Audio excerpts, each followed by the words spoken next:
Welcome back, investors, to Ticker Time News. I'm Adam, and Palantir, with its misunderstood business model and visionary leadership team leveraging big bets and bold ambitions, busted through head first, exceeding every analyst expectation in their Q2 earnings report. The headline numbers came in at EPS of 4 cents, beating by 1 cent, revenue of $375.6 million, a 49% year-over-year growth rate, beats by 14.5 million. Q2 margins of 31%, beating their own guidance of 23%. This was a highly encouraging quarter, not just because of the top and bottom line beats, but because of the growth in the commercial segment of their business. There's not a bear in the room that doesn't love this. And this is big. U.S. commercial revenue growth by 90% year over year. In my last video on Palantir, I said they were planning for a commercial upside surprise, and I'm so glad to be right on this one. And in our last two videos on Palantir, I said they needed to grow their commercial revenues to succeed, and they sure are laser focused on this. I mentioned that their new initiative, Foundry for Builders, could be the driver for the company's commercial growth, massively expanding its TAM, or total addressable market, and oh my, is it. Palantir, as its name means, is an indestructible ball of crystal used for communication and to see events all over the world, whether past or future. And that name held true, as we learned so much from their earnings call, like their latest innovations, including Meta-Constellation, that's radically changing how satellites are tasked, AI-enabled decision chain, investing heavily in its future growth, including investments made in 12 SPACs. The earnings call was focused on commercial hypergrowth, which was great to hear. Now, before we get into everything Palantir, there are 3 quick actions that I would love for you to take. Smash the like button, share this video with your friends, and click subscribe to join our family of investors. Those 3 actions are greatly appreciated and help out the channel with YouTube's algorithm. So thank you, my friends, for doing that. Now let's get into everything Palantir. Q2 total contract value booked grew 175% year over year to 925 million. Total commercial customers grew 32% quarter over quarter, and commercial customer count increased 61% so far in 2021. This is a good sign Palantir is moving in the right direction. The growth in the commercial segment of their business is a big deal. For years, Palantir has been criticized for its over-reliance on government contracts. Although these contracts are stable and profitable for Palantir, the federal government provides limited growth potential. If Palantir saturated the total addressable market, or TAM, which it estimates as being worth $63 billion, it would need to tap another market to grow from there. The most obvious option for doing that would be the private sector. Startups and even established companies are Palantir's most promising source of new revenue. The company appears quite aware of that fact, as it recently launched Foundry for Builders. The initiative is dedicated to supporting early-stage companies by providing them with Palantir's commercial platform, Foundry. For me, it says Palantir is putting Foundry for small business in beta. This is a game changer. Say goodbye to the month-long sales cycle and millions of dollars in setup costs. Palantir is building an out-of-the-box Foundry product that's cheaper, cleaner, more simplified, and built for less complex organizations, small businesses. It's Palantir's biggest and boldest push to boost its commercial segment, and Q2 earnings suggest that push could work. Think about this. Foundry for Builders sales cycle will look much like Foundry sales cycle, except take out the cost and time intensive acquire phase. Foundry for Builders will mature alongside these small businesses, benefiting from tested data and enterprise insight.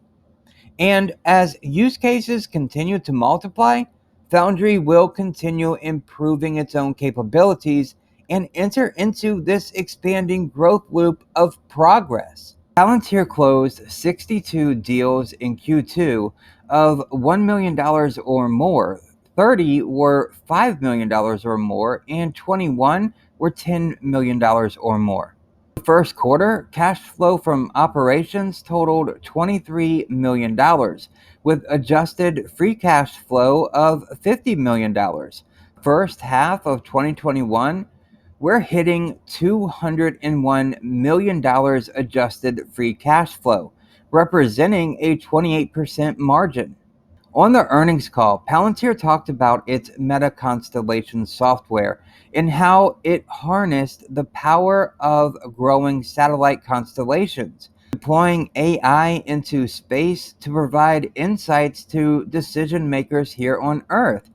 Palantir's Meta-Constellation integrates with existing satellites, optimizing hundreds of orbital sensors and AI models and allowing users to ask time-sensitive questions across the entire planet. Important questions like, where are the indicators of wildfires? Or how are climate changes affecting crop productivity? And when and where are naval fleets conducting operations? Meta-Constellation pushes Palantir's Edge AI technology to a new frontier. Apollo 4 Edge AI is enabling government and commercial customers to operationalize AI at scale. Palantir recently completed a number of critical firsts for its Apollo 4 Edge AI technology, including running onboard advanced military helicopters and special operations fast boats. Edge AI was inferencing from space, over 300 miles above our heads, as Palantir says, truly from space to mud. Now, Apollo is Palantir's third platform and has always been a secret advantage. It enables Palantir to take their software as a service offering to where no SaaS has gone before. Drone, submarine, satellites, classified networks, and on premise without losing the efficiencies in the scalability of a centrally managed SaaS solution. It is truly amazing. And now, Palantir is going to help its customers meet their customers where they are by commercializing Apollo itself. This is a big deal for Palantir. In Q1, we heard about day zero customers.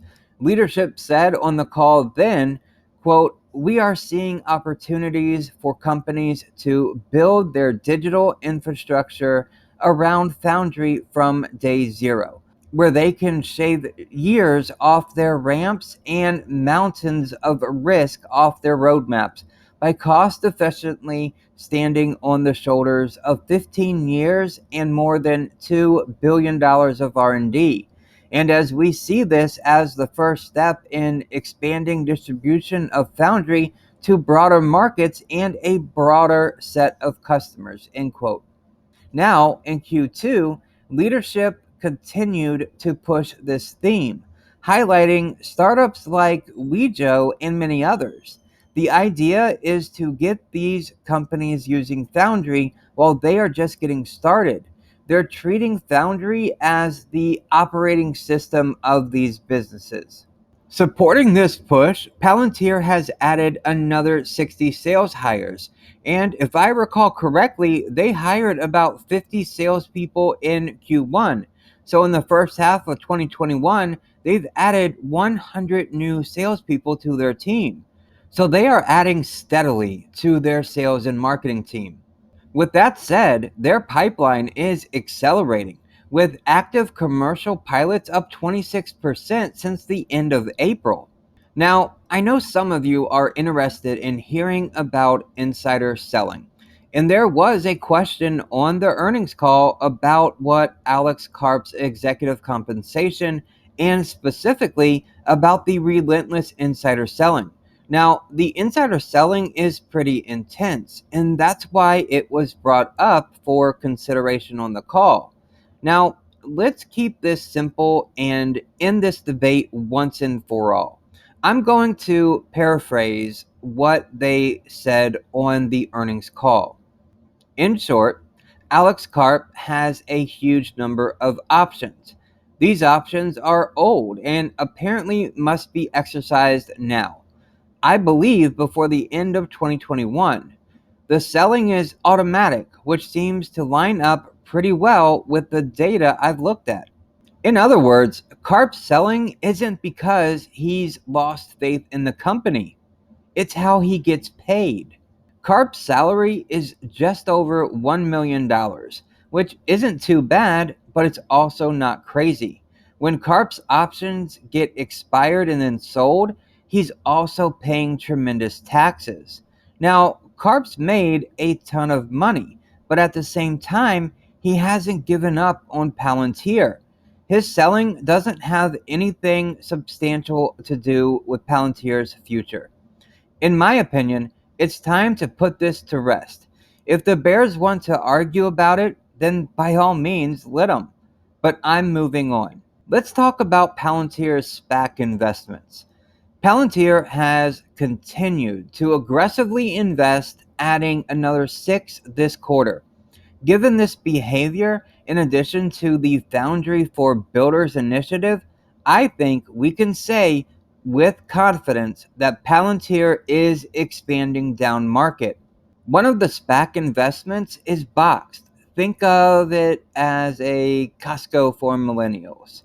Boxed is an e-commerce platform founded in 2013, selling bulk, high-repeat essentials to individual consumers and businesses alike.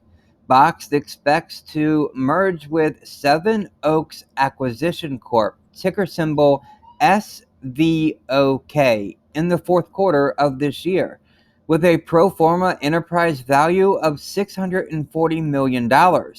Boxed is the full stack of e-commerce technology, including storefront, supply chain, marketplace, and advertising, as well as fulfillment and proprietary robotics. By harnessing machine learning, Boxed is able to estimate when customers might run out of products and will recommend these options with, quote, need these now notifications. If Boxed guessed correctly, customers can simply tap to check out. I see a long runway for growth here. In multiple areas, Foundry could be used to enhance Box's offerings. Supply chain logistics, concierge, and predictive shopping optimization, fulfillment, and robotics analytics each represent potential use cases. Furthermore, I believe a partnership with Box grants Foundry advanced omnichannel commerce insights. Then you have another SPAC, Tritium, a fast-charging EV company. Elon Musk said, quote, you have to match the convenience of the gasoline car in order for people to buy an electric car, end quote. Tritium is a DCFC direct current fast charging company fashioning itself as the infrastructure leader in the EV movement. Tritium is currently the only pure play in this space, expected to merge with Decarbonization Plus Acquisition Corporation 2, ticker symbol DCRN, later this year for a pro forma enterprise value of $1.4 billion. One of the prime frustrations of replacing an ICE vehicle with EV is poor charging experience. Traditional alternating current chargers can take 45 to 90 minutes to get 20 miles of range.